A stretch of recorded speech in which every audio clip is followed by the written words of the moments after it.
Hello दोस्तों, नमस्कार। Yes दोस्तों, इस वीडियो में हम लोग बात करने वाले हैं दो आईपीओस के बारे में। आप सभी लोगों को पता ही है, फिलहाल तो गजा कैपिटल का आईपीओ या फिर आप कह सकते हो गजा अल्टरनेटिव एसेट मैनेजमेंट का आईपीओ यहाँ पे चल रहा है। उसी के साथ साथ सनशाइन पिक्चर का भी आईपीओ हम लोग को चलते हुए देखने को मिल रहा है। सो इन दोनों आईपीओ से रिलेटेड हम डिटेल में बात करेंगे। प्लस उसी के साथ साथ आपको पता ही है कि कुछ हिडन पॉइंट्स होते हैं, वो हमेशा मैं आप लोगों को बताने की कोशिश करता हूं। मतलब अगर आप आईपीओ में अप्लाई कर रहे नहीं करे वो आपका चॉइस है, बट ये वाले पॉइंट्स आपके दिमाग में जरूर सेट यहाँ पे रहने चाहिए। ठीक है, तो चलिए स्टार्ट यहाँ पे करते हैं। सबसे पहले तो गजा कैपिटल के जो आईपीओ है उसी को कवर कर लेंगे। बिजनेस मॉडल कोई ज़्यादा डिफिकल्ट यहाँ पे है नहीं, असेट मैनेजमेंट कंपनी, मतलब इसी से आप अंदाज़ा यहाँ पे लगा सकते हो। देन अगर बात कर लें कंपनी के फाइनेंशियल्स के बारे में, कमाई के बारे में, तो आप देख सकते हो 24, 25, 26, 12 मंथ का डेटा है। कंपनी के असेट 388 करोड़, 450 करोड़, 700 करोड़ बढ़ते हुए देखने को मिले। इनकम की बात करें 100 करोड़, 123 करोड़, 157 करोड़। पैट की अगर बात कर ले, प्रॉफिट 44, 61, 81 लगातार हमें बढ़ते हुए देखने को मिल रहा है। ईबीआईटी डीए की भी अगर बात कर ले 50, 60, 70 के आसपास। ओवरऑल नेटवर्थ भी कंपनी की यहाँ पे डबल होती हुई देखने को मिली है। और रिजर्व्स भी आप देख सकते हैं 300, 380, 500 के आसपास रिजर्व्स भी देखने को मिल रहे हैं। कर्जे की भी अगर बात करें तो 3-4 लगभग 40 करोड़ का कर्जा हमें देखने को मिल रहा है। देन कुछ की परफॉर्मेंस की अगर बात कर ले, लेटेस्ट जो डेटा है कंपनी का, जो आरओई है 16.5% के आसपास है। डेप्ट टू इक्विटी एक के नीचे, काफ़ी नीचे हम लोग को देखने को यहाँ पे मिल रहा है। ठीक है, ऑलमोस्ट जीरो के करीब ही है। देन रिटर्न ऑन नेटवर्थ की अगर हम लोग यहाँ पे बात कर ले, पैट मार्जिन्स की अगर बात कर ले, NAV price to book value भी आप यहाँ पे देख सकते हो। देन अगर बात कर ले तो येस, आईपीओ का वैल्यूएशन, सो ईपीएस आईपीओ आने से पहले 7, 7.25 था। पी की अगर बात करें तो 22 का था, और इस हिसाब से 1800 करोड़ का मार्केट कैप नजर आ रहा था। सो जैसे लिस्ट यहाँ पे हो जाएगा, मार्केट कैप 2200 करोड़ के पार यहाँ पे चला जाएगा। मतलब एक स्मॉल कैप टाइप की कंपनी है, इससे आप एक अंदाजा लगा सकते हो वॉलेटिलिटी।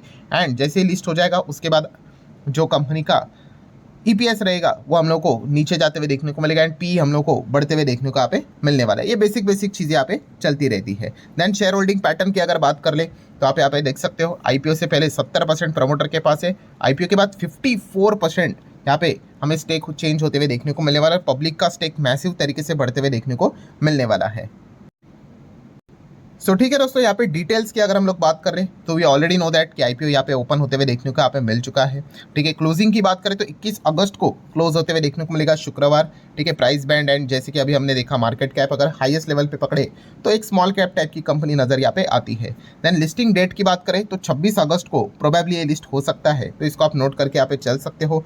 लॉट साइज में 93 शेयर्स आप लोगों को देखने को यहाँ पे मिलेंगे। और सेल टाइप की बात करें तो फ्रेश कैपिटल प्लस ओएफएस दोनों हमें देखने को यहाँ पे मिल रहे हैं। मतलब अगर हम बात करें तो टोटल साइज कितना है आईपीओ का, केवल 550 करोड़।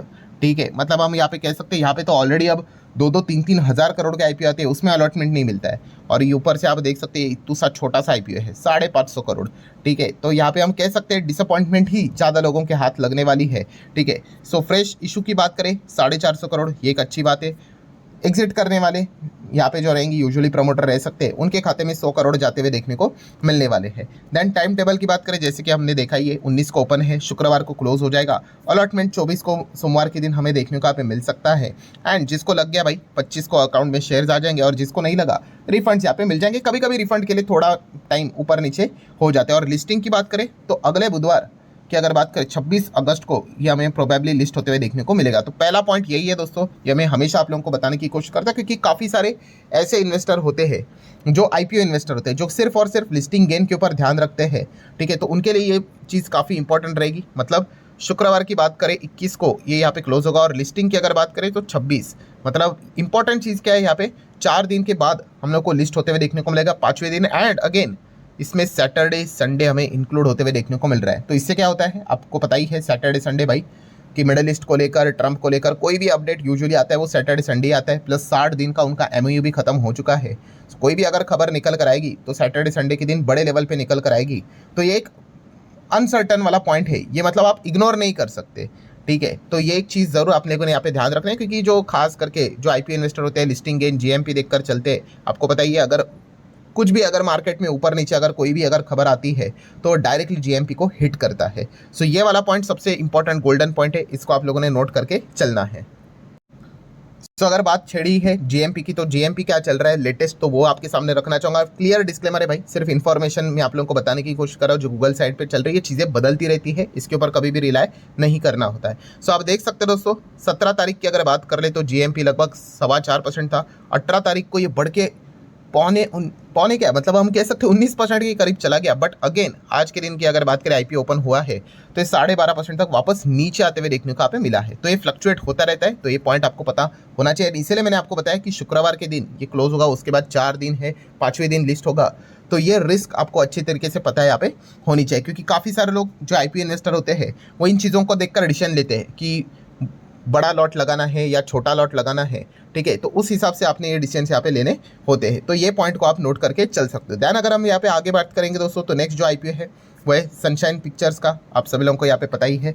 2007 में ये कंपनी स्टार्ट हुई थी और कंपनी का काम क्या है, आप यहाँ पे कह सकते हैं प्रोडक्शन कंपनी है। जैसे कि आप कह सकते हैं कि TV serials, picture, web series ये कंपनी बनाने का काम करती है। और काफ़ी कुछ पॉपुलर इनके फिल्म्स भी है, जैसे कि फोर्स की बात करें, कमांडो की बात करें, कमांडो 2 की बात करें, केरला स्टोरी की बात करें, हॉलीडे, फोर्स 2 की बात करें, तो इनकी कुछ हम कह सकते हैं कि मतलब एक अंदाज़ा आपको आ गया, हाँ भाई ये पिक्चर वेब सीरीज बनाने वाली कंपनी है। मतलब पिक्चर हिट तो कंपनी का कमाई अच्छा, पिक्चर फ्लॉप तो कंपनी का कमाई के हालत ख़राब यहाँ पे हो सकते हैं। और यही चीज़ आप देख सकते हैं, कंपनी का जो कमाई है 140, 105, फिर पिछला जो साल रहा है फाइनेंशियल ईयर, वो कंपनी के लिए कुछ इतना खास नहीं। मतलब अर्लियर क्वार्टर से तो मतलब अर्लियर ईयर से तो हमें कम ही होते हुए देखने को यहाँ पे मिला है।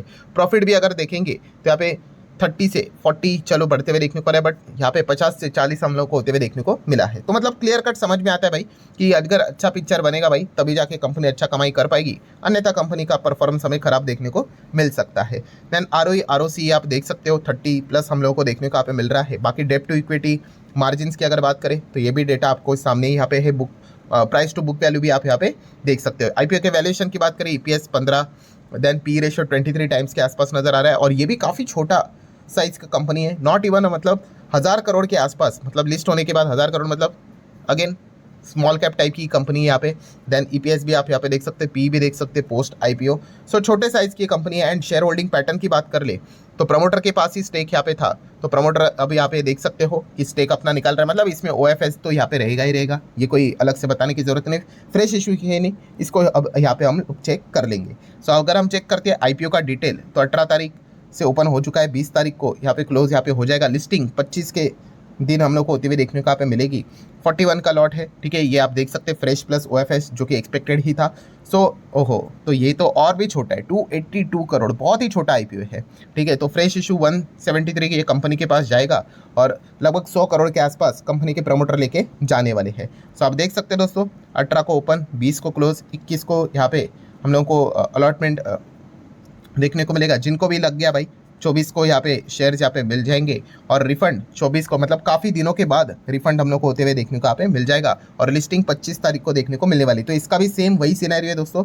तो 25 तारीख मतलब इसके बीच में भी सैटरडे संडे हम लोग को देखने को यहाँ पे मिल रहा है। तो ये पॉइंट आप लोगों ने ज़रूर दिमाग में रखकर ही डिसीजन यहाँ पे लेने हैं। रही बात आईपीओ के जीएमपी की, तो again same disclaimer, just information बताने की कोशिश कर रहा हूँ। ये डिस्क्लेमर देने पड़ते हैं क्योंकि बिगिनर को ऐसा लगता है जो परसेंटेज लिखा है भाई इज इक्वल टू उतना तो बनेगा ही, ऐसा कुछ भी नहीं होता है। अच्छा भी हो सकता है, नीचे भी आ सकता है, डिपेंड करता है ओवरऑल मार्केट में सिनेरियो भी क्या चल रहा है उसके ऊपर। तो हम यहाँ पे देख सकते हैं कंपनी का जो जीएमपी 13 तारीख को 8.25 था, फिर 14 को 13 के ऊपर चला गया, देन 15 भी आप देख सकते हैं 13, 16 को और अच्छा हुआ 15, 17 को 20 तक आ गया, फिर 21, फिर और मतलब हम कह सकते हैं इसका तो जीएमपी बस इंप्रूव ही होते हुए देखने को यहाँ पे मिल रहा है। हालांकि अगेन कह रहा हूं दोस्तों, ये चीज़ें कभी भी यहाँ पे बदल सकती है, ये भी चीज़ आप लोगों ने जरूर दिमाग में सेट करके यहाँ पे रखनी है। सो ठीक है दोस्तों, ये 2 आईपीओ भी अब हम लोग को बैक टू बैक देखने को यहाँ पे मिल रहे हैं। इसके अलावा भी और कुछ आईपीओ हमें देखने को मिल रहे हैं, बट वहाँ पे लोगों का ज़्यादा रुचि हम लोग को उतना देखने को नहीं मिल रहा है जितना इनमें नजर आ रहा है, बिकॉज जहाँ पे खास जीएमपी रहता है वहीं पे हमें ज़्यादा भीड़ देखने को मिल जाती है। सो इस कंपनी की अगर बात करें तो इसका जीएमपी डल है, बट एटलीस्ट इशू साइज हम यहाँ पे कह सकते हैं सनशाइन पिक्चर से तो थोड़ा यहाँ पे ज़्यादा ही है। रिटेल के लिए तो 35% का कोटा रखा हुआ है। सो यहाँ पे हम कह सकते हैं कि उस हिसाब से मतलब रिटेल के लिए पोर्शन यहाँ पे ज़्यादा है, तो अलॉटमेंट के चांसेस यहाँ पे रहेंगे। एंड यहाँ पे अगर देखा गया सेम 35% ही है, बट इशू साइज ही काफ़ी कम ही है, 250 करोड़ के आसपास है, बट जीएमपी तो कंपैरेटिवली अच्छा नज़र यहाँ पे आ रहा है। सो ठीक है, तो ये सारी चीज़ें आप लोगों ने दिमाग में रखकर ही डिसीजन लेना होता है। और खास करके जो मैंने आप लोगों को चीज़ बताई है, ठीक है, ये सैटरडे संडे वाला पॉइंट याद रख लेना, इसको इग्नोर मत करना। ठीक है, उस हिसाब से क्या बड़ा लॉट लगाना है नहीं लगाना है, उस हिसाब से आप लोगों ने डिसीजन यहाँ पे लेने होते हैं। सो ठीक है दोस्तों, जितने भी इंपॉर्टेंट पॉइंट्स थे सारे यहाँ पे मैंने कवर कर लिए हैं। वीडियो हेल्पफुल लगा होगा, आप चाहो तो इसको like as well as share यहाँ पे कर सकते हो। मिलेंगे अगले वीडियो में, और भी बहुत सारे आईपीओ आ रहे हैं, उसके ऊपर एक डिटेल वीडियोस अलग अलग अब यहाँ पे आने वाले हैं, तो सब्सक्राइब करके रख लेना इस चैनल को। मिलते हैं नेक्स्ट वीडियो में, तब तक के लिए बाय बाय।